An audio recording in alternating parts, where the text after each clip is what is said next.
Here we are. I think we're about ready. And that's looking good in 5, 4, 3, 2. Hey, everybody, it's Patrick Carney, and my weekly Tuesday show is turning out to be a very weak, not on Tuesdays type of show. Um, I apologize. It's been 2 weeks since the show was supposed to have aired, and just a lot of stuff's been going on, and I'm a production crew of one. Anyway, that's no excuse. I promised a weekly show. I'm going to try to get something up on this channel at least once a week. And rather than wait for an article to be written that I write up on something or some other thing that ties to another topic, I'm just going to grab a few things from my everyday digital life. This is very similar to the old PJK podcast in that I am going to apply things that I've learned from everyday life into this show and give you some tips and tricks on things that I discover along the way.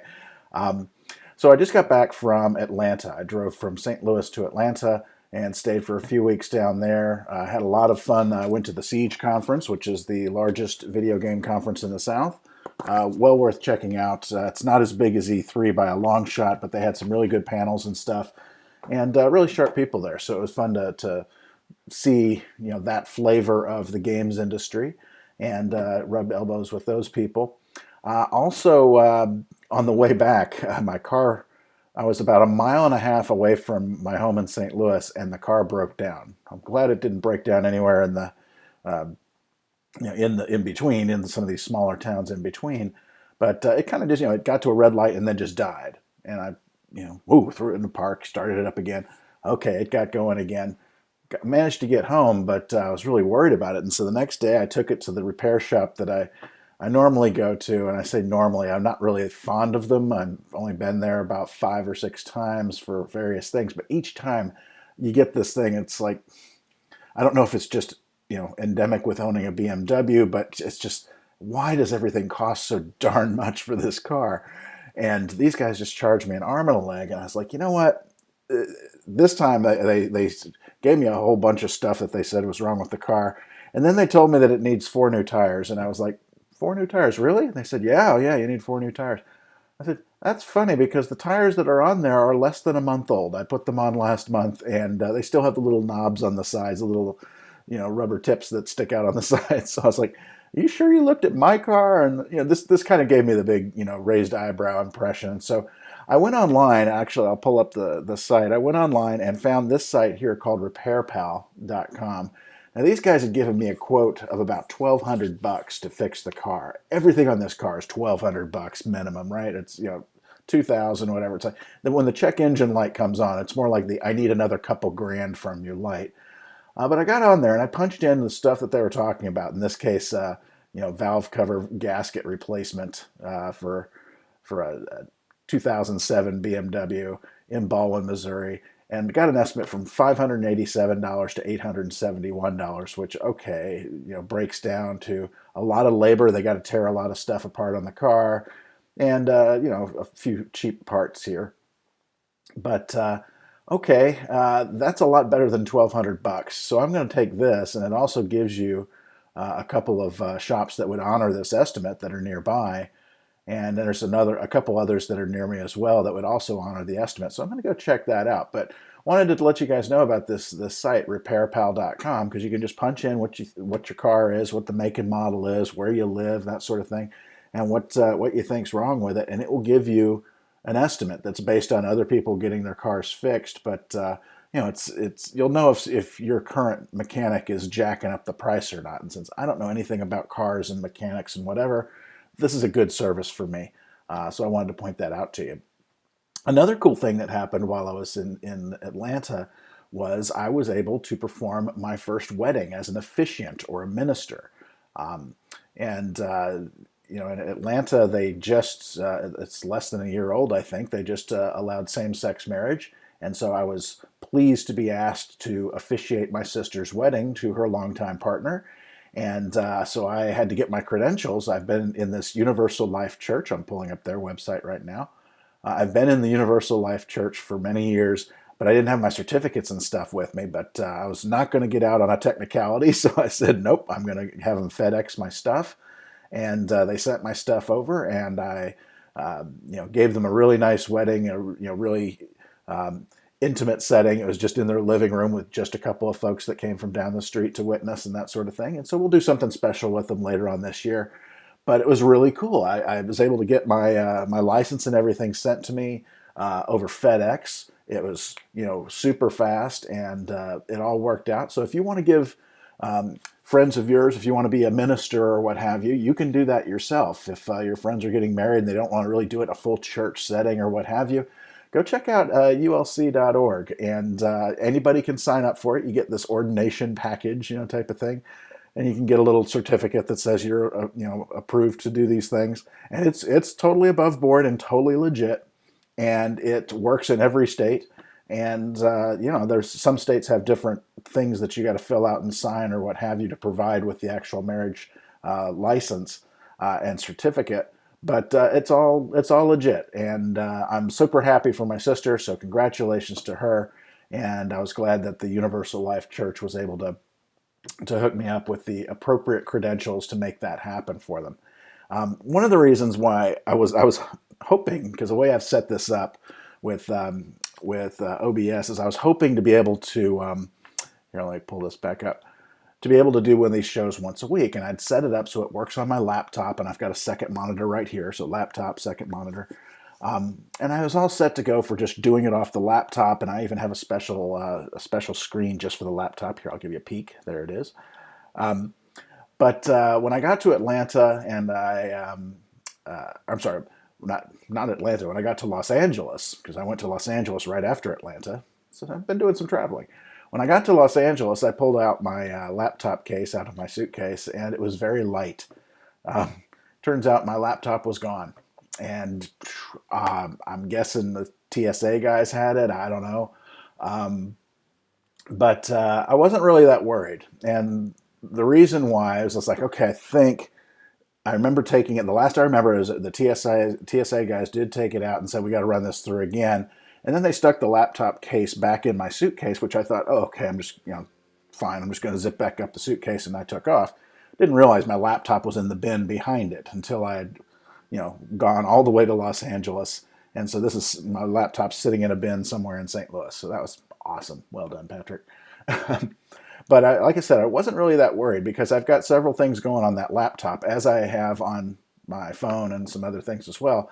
You've heard Find My iPhone, right? Where it's like, okay, if your iPhone's missing, you fire up Find My iPhone, and it'll give you a little pinpoint on a map of where it is, which is cool. It'll help you find an iPhone. I actually found my daughter's iPhone after she had left it at cheerleading practice. I was able to tell her mom which end of the field it was on based on the pinpointed location. It's on the visitor's side end zone. That's where the cheerleaders were practicing. That's where the phone was eventually found. But I've got one other thing that I use too, and it's called Pray. And let me pull that up for you here.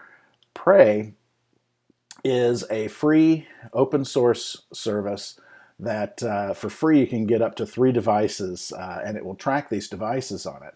But what it does in addition to more than just geolocation, here we go. What it does in addition is, if you've lost your phone or your tablet or your laptop, you can set it as lost using their app or their website. Once you've done that, it then starts to track it. And anytime that thing goes out on the internet, it will start to generate a report. And it will say, it's just tried to log on to the internet. Here's where it is. It'll give you, in this case, say a location. But you can also do some other things. You can turn the camera on, just like I'm looking at right now. You can turn the camera on and take a frame grab of whatever it's looking at. So if you want to see what the person looks like that's stolen your gear, you can take pictures of them. You can also take screen grabs of them.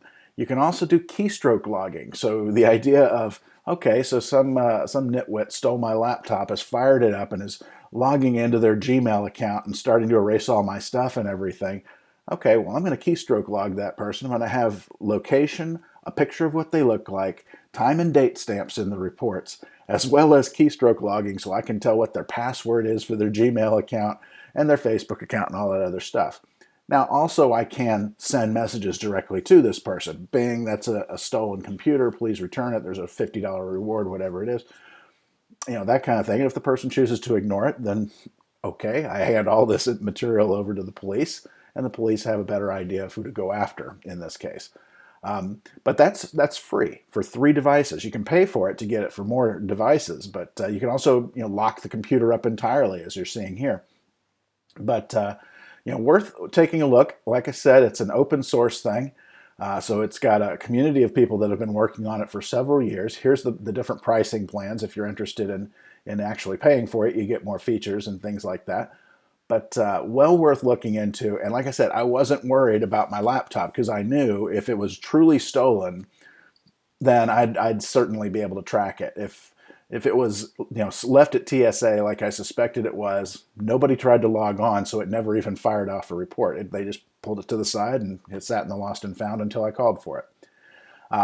So that's something to consider, and the peace of mind came from that, as well as me having 3 backups of that laptop. I have a local backup on a hard drive, and then I have another backup in the cloud on CrashPlan. So I didn't really care. I've got plenty of backups of the data on there, and I also have a MacBook Air that's sitting back there that I just retired. And worst comes to worst, and I don't get my laptop back, I just fire up my old laptop, and I'm back in business within a few hours.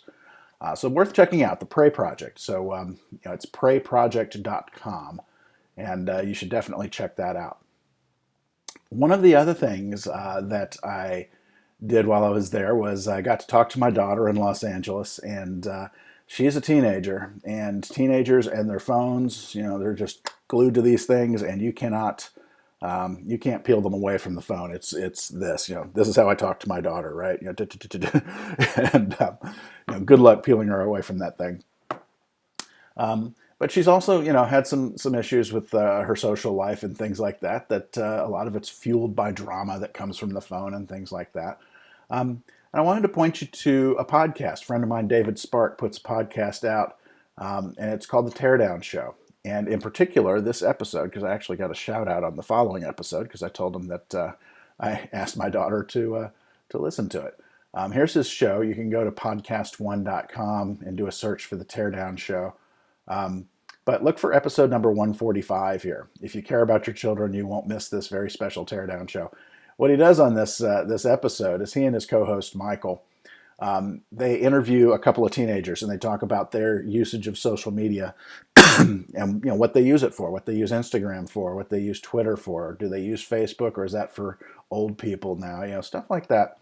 And it was actually pretty illuminating. I thought they did a good job, not talking down to the teenagers, but actually talking, to them and coaxing out, some very useful information for parents like me about how to talk to your kids about, social media usage and privacy and things to, be careful about sharing, but also what they're using it for and the things that they share and how they use them as a tool that you may not have been familiar with. But well worth listening to that show. Well, just subscribe to his podcast. Trust me, it'll be worth it. But check out 145. It aired. Let's see. Do we have an air date? I don't have an air date, but you'll find it. Don't worry about it. And that brings me to my last thing. Speaking of podcasts, was I saw something on the Today Show, and I tried to pull it up, but I couldn't find it. But the thing that I saw on the Today Show was they were talking about. They had a black woman on there. I guess she was black. I don't know. She could have been a mixed race. But she was talking about the reason I'm doing my podcast is because, there needs to be, more diversity in the podcasting environment. There needs to be more than just white males doing podcasting. And I started thinking about that, and I said, you know what? That's not an excuse. That's a BS excuse. Because podcasting, of all the different mediums that are out there, is probably the most flat, democratized production medium out there. There is nothing, and I mean zero, nothing, nada, standing in your way if you want to do a podcast just like this one. This costs zero to do, right? I'm talking into the camera that's built into my laptop. I'm using open source software, and this is a live video thing. Podcasting, it's even cheaper. You don't need the camera. You just need a microphone. And there's so many ways to record a sound file. So I heard that, and I just thought that's a cop-out. Because the same thing when you hear about how come there's not enough black people in the movies, and it's like, or people of any color, Asians, Puerto Ricans, Cubans, whatever. Well, there's nothing stopping people from getting behind and in front of a camera.